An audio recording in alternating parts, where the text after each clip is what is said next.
Hi, I'm Ruben Loftus-Cheek and you're watching 442 Performance.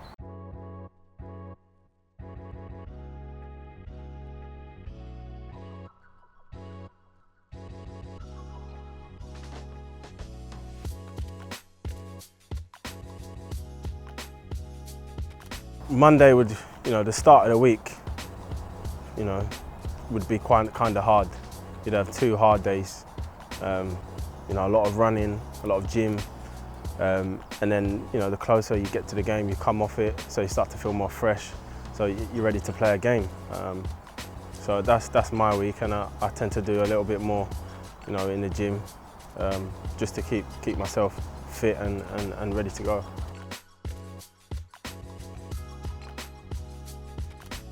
The main one for me, because I'm already kind of a big guy and big in structure, I don't need to do too much heavy weights because I don't want to get much more heavier. But for me, it's just your core. Core is a massive thing in sport, any sport. So it's a energy transfer. You're kicking. You're changing direction. It all comes from the core. So for me, that's a massive part, and for anyone playing core.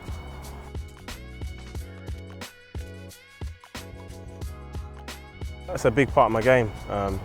It's great to have that as a midfielder because it's in the middle of the park. Sometimes when it's in the middle, it's a fight, and you get some big, strong opponents. So for me, I use that to my advantage, and to accelerate past people with the ball, and also know to track back and get back in position.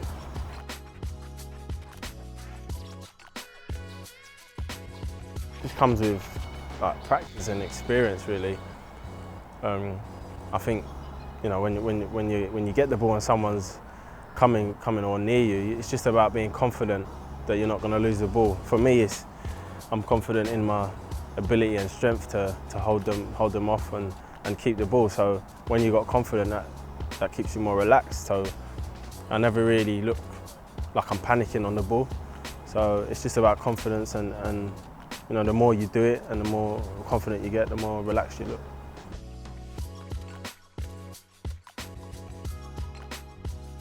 That is a thing we work on in training. When we're at a fatigue state, can you still control the ball, play passes in, and that's difficult because when you're fatigued, your mind fatigues as well. You're not concentrating properly, So that's a big thing to work on and advise. Like in a fatigue state, try your best to get your best control, your best passes, so it can lead to better concentration when you're in a fatigue state. Every day in training, you get to points where you're tired, and it's just about then having the awareness to think, okay, I'm getting a bit tired. Let me concentrate on not losing the ball.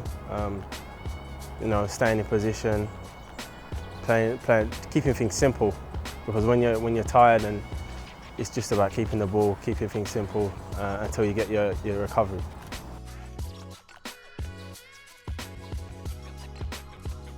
The fitter you are, the more quickly you recover. So if you're match fit, it's going to be more easy. Even after games, you play 90 minutes. If you're used to playing 90 minutes every week, it's easier to recover, because sometimes we have a game every 3 days, especially the top 4 who are in the Champions League. You got to play, recover. So it's just about nutrition, sleep, recovering. You do active warm-ups and recover to get the blood flowing. So there's a lot of stuff, ice baths, that the guys tell us to do here. So it's just about us as players finding what works for our bodies and repeating it.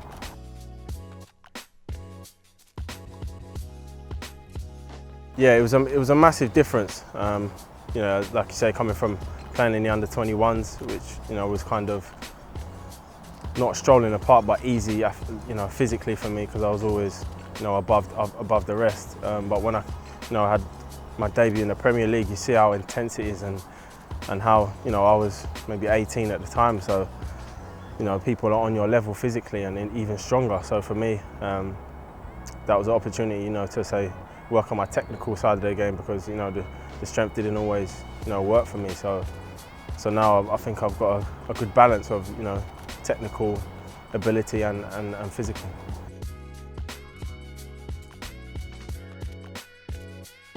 Yaya Toure, always tough, because even if you get close to him, put his arm there, like, can't get near the ball.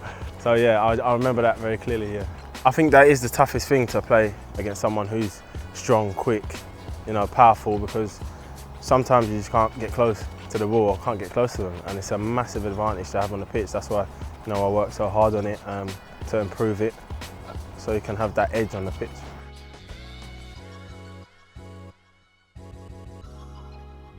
If it's early, you tend to wake up around 8:30, 9, have breakfast, and then it's kind of a meeting and straight to the ground. But if it's a night game, then you know you're in the hotel for a long time. You have your breakfast, lunch, and then you'd have a while to do what you want, sleep. I think a lot of players sleep or just chill out. To then we have the pre-match meal, which is normally 3 hours before, so you can digest your food and you're ready to play. But yeah, after that we'd make our way to the ground and start preparing.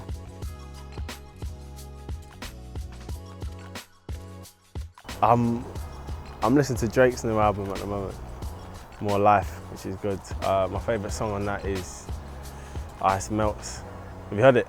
No, you have to listen to it. It's upbeat. It's not too fast, but it's you know, it gets you going.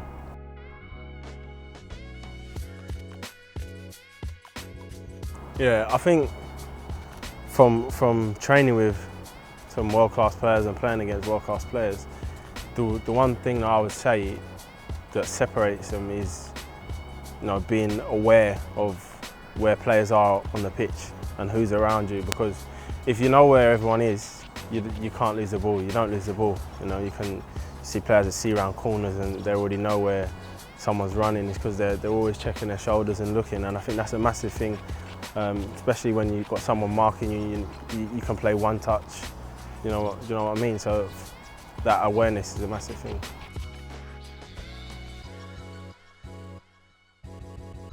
I think he's a very tactical manager, and that's showing on the pitch, because we all know our positions, where we're supposed to be, and you know, on the attacking side of the game, we know where the players should be when they're running in behind or coming to feet to get the ball.